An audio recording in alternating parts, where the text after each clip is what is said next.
দুস্কি বাজার একটা sub is অফিসে আমরা মিড ডে মিল কর্মীরা এখানে এসেছেন, প্রায় 10-15 জন এখানে আছে।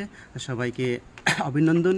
আর প্রথম এরপরে আমরা মিডিয়া পার্সন তাদেরকেও আমার মিড ডে মিল কর্মীর পক্ষ থেকে অভিনন্দন জানাচ্ছি।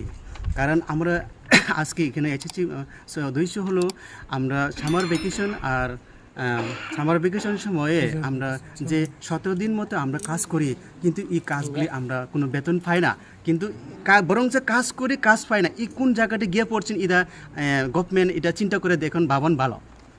কিন্তু চিন্তা করে দেখুন একটু উদ্দেশ্য আছে কি, তাহলে কিন্তু এটা মে মাসে এক মাসে দেয় না, এরপরে অক্টোবর মাসে কিন্তু আমরা বেতন দেই না। কারণ কি কারণে দেয় না? কিন্তু ডিউটি করায়, টাকা না দিলে কিন্তু ডিউটি করায় না। এটা আমরা কষ্ট লাগে, কিন্তু স্যার তারা আপনার উপর মহলে আছে, বয়ে থাকেন, কিন্তু আমরা পিছিয়ে আছি।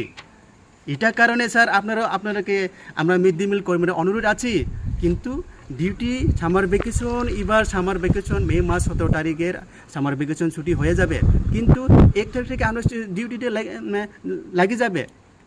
তাহলে তো আমরা ওই যে 17 দিন ডিউটিতে আমরা টাকাটা পেতে হবে, কিন্তু টাকা দেয় না কেন? যদি টাকা না দেয় আমরা বৃহৎ আন্দোলন চলে যাব।